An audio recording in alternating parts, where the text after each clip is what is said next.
वाला हो जाएगा। इहदे विच रस नाम दा, परमात्मा दा, और जदों ये रस आ गया इहदी अहमियत हो जाएगी। भाई साहब अगला प्रमाण देंदे कहंदे फूलन को हार उर धार बास लीजे जैसे।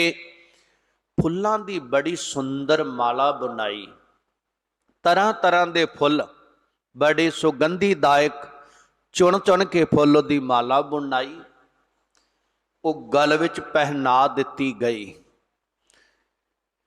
और उन्हां फुल्लां विचों बड़ी सुगंधी आवे कोल जिस दे खड़दा है जां कोई आके कोल खड़दा है उसनूं भी आंदी है, क्योंकि उन्हां फुल्लां विच सुगंधी ऐसता फुल मुरझाउण लग जांदे ने ते उन्हां दी सुगंधी खत्म होण लग जांदी है।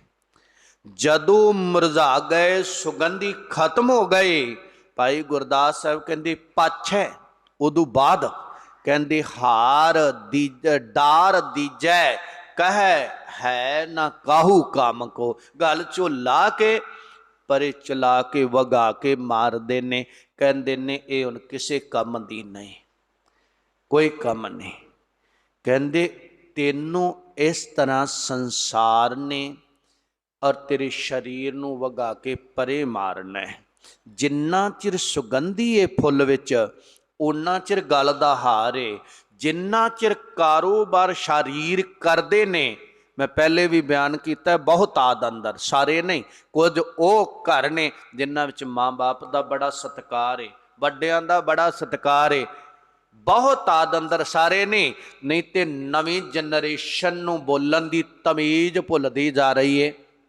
वड्डे दा सत्कार किवें करना है, उन्हां लई शब्दावली कैसी वरतनी है, अदब कैसा करना है, सब भुलदे ही जा रहे ने। बोल बाणी इहो जी हो रही है, विचारधारा इहो जी हो रही, संग साथ ऐसा हो रहा है। भाई साहब कहते ने वो फुल्लां दी माला सुगंधी तो बगैर किसे काम दी नहीं, ला के सिट देते। मनुख संसार दा कारोबार गया ते तेनू खूंजे लाता, तेरे अंदरों नाम गया ते तू अगों भी खूंजे लग गया। तेरी अहमियत तां है जे तेरे अंदर परमात्मा दी बख्शिश है, नाम है, जपदा है, जुड़िया हुए हैं। जे जपदा जुड़िया हुए हैं गुरु नाल ते फिर की होवेगा, फिर लोक सुखिए। लोक दे विच इत्थे भी अदब ते सत्कार सुकून प्राप्त होएगा जिन्ना चिर रहेगा, ते परलोक दे विच सुहावना बन जावेगा, सुहेला होवेगा। लोक सुखिए पर लोक सुहेले, नानक हार प्रभ आपे मेले। और परमात्मा नाल मिलाप होवेगा। और साहब ने जो बचन कहे, भाई साहब ने सानू बड़े प्रेम नाल वो दृढ़ करवाया, सानू बड़े प्रेम नाल सुनाउणा कीता, समझाउणा कीता। मनुख तू समझ ये शरीर मिलिया ही तेनू मालिक नू मिलने वास्ते, अजाई ना गवा। महाराज भी पावन बचन करदे, पई प्राप्त मानुख देहुरिया, गोबिंद मिलन की एह तेरी बरिया। ये बरिया का अर्थ वारी है जी। ये तेनों वारी जिहड़ी मनुखा जीवन दे मिली ना, मालिक नू मिलने वास्ते आ, कि तू मालिक हो सके, परमात्मा नाल जुड़ सके, उहदे विच जाके मिल सकें। भाई साहब कहंदे जैसे केस नख थन पृष्ठ न सुहात काहू, नौ केस आद। और कह लगे ये जेड़े ने अस्थान तो डिगे हुए टुटे हुए नौ झड़े हुए केस, ये परत के जुड़ते नहीं। जिन्ना सत्कार शीश विच केसां दा, दाड़े विच केसां दा, चढ़ गया दा उन्ना नहीं रह जाता। भाई साहब कहते ने जिस तरह ये और प्रिय विश्वरत प्यारी वैगुरु तो विछड़ के, प्यारी मालिक तो विछड़ के, सोई सूत भयो बाम को। कहते जिवें सुहागवती अपने मालिक तो विछड़ जावे, ਉਹ ਹਾਲੋਂ ਬੇਹਾਲ ਹੋ ਜਾਂਦੀ ਏ। ਗੁਰਸਿੱਖ ਪਿਆਰਾ ਆਪਣੇ ਮਾਲਕ ਨਾਲੋਂ ਵਿਛੜ ਜਾਵੇ, ਇਹ ਬਹੁਤ ਦੁਖੀ ਹੁੰਦਾ ਹੈ। ਕਿਉਂ ਵਿਛੋੜਾ ਸੁਣੇ ਦੁੱਖ, ਵੇਨ ਡਿੱਠੇ ਮਾਰੀ ਓਦ, ਬਾਜ ਪਿਆਰੇ ਆਪਣੇ ਨਾ ਤੀ ਰੋਦ। ਪ੍ਰਭੂ ਤੋਂ ਬਗੈਰ ਧੀਰਜ ਨਹੀਂ, ਪ੍ਰਭੂ ਤੋਂ ਬਗੈਰ ਔਰ ਦੁੱਖ ਹੀ ਦੁੱਖ ਨੇ।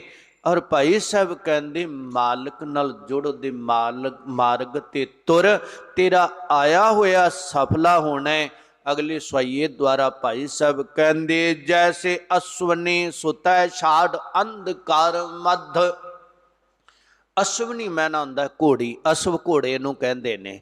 ਕਹਿਣ ਲੱਗੇ ਘੋੜੀ ਉਸ ਦਾ ਜਿਹੜਾ ਹੈ ਨਾ ਸੁਤੈ ਪੁੱਤਰ ਬੱਚਾ, ਉਹਨੂੰ ਘਰ ਵਿੱਚ ਛੱਡ ਕੇ, ਬੱਚਾ ਛੋਟਾ ਤੇ ਘੋੜੀ ਤੇ ਦਾ ਮਾਲਕ ਅਸਵਾਰ ਹੋ ਕੇ ਜਾਂ ਕਿਸੇ ਕਾਰਜ ਵਾਸਤੇ ਉਹਨੂੰ ਸੁਬਾਹ ਹੀ ਉੱਤੇ ਸਵਾਰ ਹੋ ਕੇ ਪੈਂਡੇ ਦੌੜਦੇ ਸਨ। ਸਵਾਰੀਆਂ ਪਹਿਲਾਂ ਘੋੜਿਆਂ ਆਦੀਆਂ ਸਨ ਜਾਂ ਗੱਡੇ ਆਦਿ ਸਨ, ਤੇ ਤੀਸਰਾ ਕਾਰਨ ਸੀ ਪੈਦਲ ਚੱਲਣਾ ਪੈਂਦਾ ਸੀ। ਉਸ ਤੇ ਅਸਵਾਰ ਹੋ ਕੇ ਚਲਾ ਗਿਆ ਤੇ ਉਹ ਸ਼ਾਮ ਨੂੰ ਦਿਨ ਅਸਤ ਹੋਏ ਤੋਂ, ਸੂਰਜ ਅਸਤ ਹੋਏ ਤੋਂ ਹਨੇਰਾ ਹੋ ਗਿਆ, ਵਾਪਸ ਮੁੜਦਾ ਹੈ। ਕਹਿੰਦੇ ਜਦੋਂ ਚਲਾ ਗਿਆ ਔਰ ਜਾਂਦਾ ਹੋਇਆ, ਘੋੜੀ ਜਿਹੜੀ ਹੈ ਆਪਣੇ ਪੁੱਤਰ ਤੋਂ, ਆਪਣੇ ਬੱਚੇ ਤੋਂ ਵਿਛੜ ਕੇ ਗਈ। ਜੈਸੇ ਅਸਵਨੀ ਸੁਤੈ ਛਾੜ ਅੰਧਕਾਰ ਮੱਧ, ਜਾਤ ਪੁਨ ਆਵਤ ਹੈ ਸੁਰਤ ਸਨੇਹ ਕੋ। ਕਹਿੰਦੇ ਗਈ, ਜਦੋਂ ਵਾਪਸ ਮੁੜਦੀ ਹੈ ਤੇ ਵਾਪਸ ਨੂੰ ਤੁਰਦੀ ਹੈ। ਜਦੋਂ ਗਈ ਉਦੋਂ ਪਤਾ ਸਫ਼ਰ ਤੇ ਜਦੋਂ ਵਾਪਸ ਮੁੜਦੀ ਉੱਥੋਂ ਹੀ ਸੁਰਤ ਪੁੱਤਰ ਵੱਲ ਨੂੰ ਚੱਲ ਪਈ, ਪੈਂਡਾ ਤੈਅ ਕਰਦੀ, ਵਾਪਸ ਮੁੜ ਪਈ। ਸੁਰਤ ਉੱਥੋਂ ਹੀ ਪੁੱਤਰ ਤੱਕ ਪਹੁੰਚ ਗਈ। ਭਾਈ ਸਾਹਿਬ ਸਮਝਾਉਣਾ ਚਾਹੁੰਦੇ ਨੇ, ਕਹਿੰਦੇ ਸੰਸਾਰ ਤੇ ਆਇਆ ਤੇ ਹੁਣ ਜਦੋਂ ਜਨਮ ਹੋ ਗਿਆ ਨਾ ਸੰਸਾਰ ਵਿੱਚ, ਇਹ ਵਾਪਸ ਮੁੜਨ ਲੱਗ ਪਏ ਆਪਾਂ, ਵਾਪਸ ਸਫ਼ਰ ਤੋਂ ਵਾਪਸ ਨੂੰ। ਕਹਿੰਦੇ ਹੁਣ ਤੇਰੀ ਕਿਉਂ ਨਹੀਂ ਸੁਰਤ? ਇੱਕ ਘੋੜੀ ਹੈ, ਉਹ ਸਫ਼ਰ ਤੋਂ ਵਾਪਸ ਮੁੜਦੀ ਏ, ਉਹਦਾ ਧਿਆਨ ਦੂਰ ਬੱਚੇ ਵਿੱਚ ਏ। ਉਹ ਤੂੰ ਸੰਸਾਰ ਤੋਂ ਵਾਪਸ ਜਾ ਰਿਹਾ ਹੈ, ਜਨਮ ਤੋਂ ਲੈ ਕੇ ਘਟਦਾ ਉਧਰ ਨੂੰ ਜਾ ਰਿਹਾ, ਤੇਰੀ ਸੁਰਤ ਕਿਉਂ ਨਹੀਂ ਪਰਮਾਤਮਾ ਤੱਕ ਜਾਣਾ ਕਰਦੀ? ਭਾਈ ਸਾਹਿਬ ਅਗਲਾ ਪ੍ਰਮਾਣ ਦਿੰਦੇ, ਸੰਖੇਪ ਕਰਾਂ। ਕਹਿੰਦੇ ਜੈਸੇ ਨਿੰਦਰਾਵਸ ਸੁਪਨੰਤਰ ਦਿਸੰਤਰ ਮੈਂ, ਨਿੰਦਰਾਵਸ ਨੀਂਦ ਦੇ ਵਿੱਚ ਔਰ ਸੁਪਨੇ ਦੇ ਵਿੱਚ ਬੜੇ ਦੇਸ਼ਾਂ ਦੇਸ਼ਾਂਤਰਾਂ ਦੀ ਯਾਤਰਾ ਕਰਦਾ ਹੈ। ਪਤਾ ਨਹੀਂ ਕਿੰਨੇ ਕੁ ਦੇਸ਼ਾਂ 'ਚ, ਕਿੰਨੇ ਕੁ ਦੂਰ ਦਰਾਡੇ ਫਿਰਦਾ ਹੈ। ਕਹਿੰਦੇ ਬੋਲਤਾ ਕਟੰਤਰ ਚੈਤਨਗਤ ਗੇਹ ਕੈ। ਭਾਈ ਗੁਰਦਾਸ ਸਾਹਿਬ ਕਹਿੰਦੇ ਨੇ ਇਸੇ ਤਰ੍ਹਾਂ ਉਹ ਬੋਲਦਾ ਹੋਇਆ, ਜਦੋਂ ਬੋਲਦਾ ਹੈ ਕਟੰਤਰ, ਘਟ ਅੰਤਰ ਆਪਣੇ ਅੰਦਰ ਸਰੀਰ ਦੇ, ਸਰੀਰ ਉੱਥੇ ਹੀ ਪਿਆ ਹੈ ਜਿੱਥੇ ਰਾਤ ਪਿਆ ਸੀ। ਸੁਪਨੇ ਦੇ ਵਿੱਚ ਸਫ਼ਰ ਕੀਤਾ ਹੈ, ਗੱਲਾਂ ਬਾਤਾਂ ਵੀ ਕਰਦਾ ਹੈ। ਚੈਤਨਗਤ ਜਾਗਰਤ ਦਸ਼ਾ। ਕਹਿੰਦੇ ਜਦੋਂ ਚੇਤਨ ਹੋਇਆ ਨਾ, ਸੁਪਨੇ 'ਚ ਉਥਾਨ ਹੋਇਆ, ਜਾਗਿਆ, ਦੇਖਿਆ ਉਹੀ ਹਾਲਤ। ਸੁਪਨੇ ਵਿੱਚ ਬੜੇ ਚੰਗੇ ਬਸਤਰ ਸੀ, ਬੜੇ ਚੰਗੇ ਵਿਛੌਣੇ ਸੀ, ਬੜੇ ਚੰਗੇ ਖਾਣੇ ਸੀ, ਬੜੇ ਸੁੰਦਰ ਮਹਿਲ ਵਿੱਚ ਬੈਠਾ। ਜਦੋਂ ਜਾਗ ਆ ਗਈ, ਉਹੀ ਮਕਾਨ, ਉਹੀ ਪਾਟੇ ਕੱਪੜੇ, ਉਹੀ ਘਰ, ਉਹੀ ਪਰਿਵਾਰ ਹੈ। ਉੱਠ ਕੇ ਦੇਖਦਾ ਹੈ ਕੀ ਹੋ ਗਿਆ ਹੈ। ਭਾਈ ਸਾਹਿਬ ਕਹਿੰਦੇ ਨੇ ਐਸੀ ਦਸ਼ਾ ਹੋਈ ਸੁਪਨੇ ਦੇ ਵਿੱਚ। ਕਹਿੰਦੇ ਜੈਸੇ ਤਾ ਪਰਿਵਾਤਰਿਆ, ਤਿਆਗ ਹੋਏ ਆਕਾਸ਼ਚਾਰੀ। ਪ੍ਰੇਵਾ ਨਾਮ ਕਬੂਤਰ ਦਾ ਹੈ। ਕਬੂਤਰ ਆਪਣੇ ਪਰਿਵਾਰ ਵਿੱਚ ਬੈਠਾ ਹੋਇਆ ਉਡਾਰੀ ਮਾਰ ਗਿਆ। ਉਡਾਰੀ ਮਾਰ ਕੇ ਦਾਣਾ ਧੁਨਕਾ ਚੁਗਦਾ ਰਿਹਾ, ਦੂਰ ਦਰਾਡੇ ਫਿਰਿਆ, ਉਡਾਰੀਆਂ ਲਾਈਆਂ ਤੇ ਕਹਿੰਦੇ ਆਕਾਸ਼ ਦੇ ਵਿੱਚ ਉਡਾਰੀਆਂ ਭਰਦਾ ਰਿਹਾ। ਦੇਖ ਪਰ ਕਰ ਗਿਰਿਆ ਤਨ ਬੂੰਦ ਮੇਹ ਕੇ। ਕਹਿੰਦੇ ਜਦੋਂ ਤਰਕਾਲਾਂ ਪੈਣ ਲੱਗੀਆਂ, ਅੱਗੋਂ ਵਾਪਸ ਮੁੜਿਆ, ਉਡਾਰੀ ਲਾ ਕੇ ਆ ਰਿਹਾ ਹੈ। ਆ ਕੇ ਕੀ ਦੇਖਿਆ? ਜਿੱਥੇ ਉਹਦਾ ਪਰਿਵਾਰ ਹੈ, ਜਿੱਥੇ ਉਹਦੇ ਬੱਚੇ ਨੇ, ਔਰ ਉੱਥੇ ਇੰਨੀ ਤੇਜ਼ੀ ਨਾਲ ਉਤਰਿਆ ਆਪਣੇ ਟਿਕਾਣੇ ਵੱਲ ਨੂੰ, ਪੱਕੇ ਟਿਕਾਣੇ ਵੱਲ ਨੂੰ, ਔਰ ਜਿਸ ਤਰ੍ਹਾਂ ਮੀਂਹ ਡਿੱਗਦਾ, ਜਿਵੇਂ ਅਸਮਾਨੋਂ ਗੜਾ ਡਿੱਗਦਾ, ਇੰਨੀ ਤੇਜ਼ੀ ਦੇ ਨਾਲ ਉਸ ਪਾਸੇ ਨੂੰ ਸਫ਼ਰ ਤੈਅ ਕਰਦਾ ਆ ਰਿਹਾ ਹੈ। ਕਹਿਣ ਲੱਗੇ ਦੇਖ, ਜਿਹੜੇ ਪੰਛੀ ਨੇ ਉਹ ਵੀ ਆਪਣੇ ਟਿਕਾਣਿਆਂ ਨੂੰ ਵਾਪਸ ਮੁੜਦੇ, ਪੱਕੇ ਟਿਕਾਣਿਆਂ ਨੂੰ। ਮਨੁੱਖ ਨੂੰ ਕਦੇ ਚੇਤਾ ਹੀ ਨਹੀਂ ਆਇਆ ਕਿ ਮੇਰਾ ਵੀ ਕੋਈ ਟਿਕਾਣਾ ਹੈ, ਜਿੱਥੇ ਮੈਂ ਟਿਕਣਾ। ਟਿਕਾਣਾ ਹੁੰਦਾ ਹੈ ਜਿੱਥੇ ਟਿਕਣਾ। ਅਸੀਂ ਜਿਹੜੇ ਸੰਸਾਰ 'ਚ, ਜਿਹੜੇ ਸਰੀਰ 'ਚ ਟਿਕਾਣਾ ਨਹੀਂ ਹੈ, ਟਿਕਣ ਵਾਲਾ ਨਹੀਂ। ਬਚਪਨੇ ਵਿੱਚ ਟਿਕੇ ਨਹੀਂ, ਜਵਾਨੀ ਆ ਗਈ, ਤੇ ਜਿੰਨਾ ਮਰਜ਼ੀ ਜ਼ੋਰ ਲਾ ਲਈਏ ਜਵਾਨੀ 'ਚ ਟਿਕ ਨਹੀਂ ਪਾਉਣਾ, ਬੁਢਾਪਾ ਆ ਜਾਣਾ ਜੇ ਕਿਤੇ ਬਚ ਗਏ ਤਾਂ। ਤੇ ਇਸ ਬੁਢਾਪਾ ਆ ਗਿਆ ਤੇ ਟਿਕਣਾ ਇੱਥੇ ਵੀ ਨਹੀਂ। ਜਿੰਨਾ ਮਰਜ਼ੀ ਦਵਾਈ ਦਾਰੂ ਲੈ ਲਈਏ, ਉਹਨੇ ਮੁਰਦੇ 'ਚ ਤਬਦੀਲ ਕਰ ਦੇਣਾ। ਕਹਿੰਦੇ ਤੇਰਾ ਟਿਕਾਣਾ ਨਹੀਂ। ਔਰ ਜਿਹੜਾ ਤੇਰਾ ਨਿਜ ਟਿਕਾਣਾ ਹੈ ਨਾ, ਉਹ ਕਿਹੜਾ ਹੈ? ਜਿੱਥੇ ਨਿਜ ਘਰ ਮੈਲ ਪਾਵੋ ਸੁਖ ਸਹਿਜੇ, ਬੌਰ ਨਾ ਹੋਏ ਗੋ ਫੇਰਾ। ਉਹ ਤੇਰਾ ਟਿਕਾਣਾ ਹੈ। ਉੱਥੇ ਪਹੁੰਚ ਆਪਣੇ ਘਰ ਦੇ ਵਿੱਚ, ਪਿਆਰ ਦੇ ਸਹਿ ਜਾਣਾ ਕਰ। ਭਾਈ ਸਾਹਿਬ ਕਹਿੰਦੇ ਨੇ, ਔਰ ਇਸੇ ਤਰ੍ਹਾਂ ਤੂੰ ਆਪਣੀ ਉਡਾਰੀ ਲਾ ਤੇ ਆਪਣੇ ਘਰ, ਪਹਿਲਾਂ ਤਾਂ ਆਪਣੇ ਅੰਦਰ ਉਤਰ, ਫਿਰ ਪ੍ਰਮਾਤਮਾ ਵਿੱਚ ਵਾਸਾ ਕਰ। ਚੌਥਾ ਪ੍ਰਮਾਣ ਦਿੰਦੇ, ਤੈਸੇ ਮਨ ਬਚ ਕਰਮ ਭਗਤ ਜਗਤ ਬਿਖੇ। ਇਸੇ ਤਰ੍ਹਾਂ ਮਨ ਕਰਕੇ, ਬਚਨਾ ਕਰਕੇ ਔਰ ਕਰਮ ਕਰ, ਭਗਤੀ ਵਾਲੇ, ਪ੍ਰਮਾਤਮਾ ਵਾਲੇ, ਜਗਤ ਵਿੱਚ ਰਹਿੰਦਿਆਂ ਹੋਇਆਂ। ਦੇਖ ਕੈ ਸਨੇਹੀ ਹੋਤ ਬਿਸਮਾ ਬਦੇਹ ਕੈ। ਕਹਿੰਦੇ ਇਸੇ ਤਰ੍ਹਾਂ ਰੱਬ ਦੇ ਪਿਆਰ ਵਾਲੇ ਜਿਹੜੇ ਨੇ, ਉਹ ਦੇਖ ਕੇ ਬੱਦੇ ਹੀ, ਔਰ ਸਨੇਹਕਾਰ ਨੂੰ ਦੇਖ ਕੇ ਪਰਿਪੂਰਨ ਪ੍ਰਮਾਤਮਾ ਨਾਲ ਜੁੜਿਆ। ਗੁਰਸਿੱਖ ਪਿਆਰੇ ਉਹਦੇ ਤੇ ਦਇਆਵਾਨ ਹੋ ਜਾਂਦੇ, ਉਹਦੇ ਅੰਦਰ ਬਾਹਰ ਦੇ ਮਦਦਗਾਰ ਹੋ ਜਾਂਦੇ, ਬਾਹਰੋਂ ਵੀ ਤੇ ਅੰਦਰੋਂ। ਅੰਦਰੂਨੀ ਕੋਈ ਦਿੱਕਤ ਆ ਰਹੀ ਹੈ ਉਹਨੂੰ, ਉਹ ਵੀ ਦੱਸ ਕੇ ਅੱਗੇ ਨੂੰ। ਫਿਰ ਉਹ ਦੇਖ ਕੇ ਬਿਸਮ, ਜਿਹੜਾ ਆਸ਼ਚਰਜ ਸਰੂਪ ਪਰਮਾਤਮਾ ਹੈ, ਬੰਦਗੀ ਵਾਲੇ ਨੂੰ ਦੇਖ ਕੇ ਉਹਦੇ ਤੇ ਤਰਸ ਕਰਕੇ, ਉਹਦੇ ਤੇ ਰਹਿਮਤ ਕਰਕੇ ਉਹਨੂੰ ਵੀ ਆਪਣੇ ਵਿੱਚ ਮਿਲਾ ਲੈਂਦਾ ਹੈ। ਉਸ ਅਵਸਥਾ ਦੇ ਵਿੱਚ ਉਹ ਚਲਾ ਜਾਂਦਾ ਹੈ, ਮਿਲ ਜਾਂਦਾ ਹੈ, ਕਮੇਕਤਾ ਹਾਸਲ ਕਰ ਲੈਂਦਾ ਹੈ। ਭਾਈ ਗੁਰਦਾਸ ਸਾਹਿਬ ਕਹਿੰਦੇ, ਚੱਲਣ ਦਾ ਯਤਨ ਕਰ।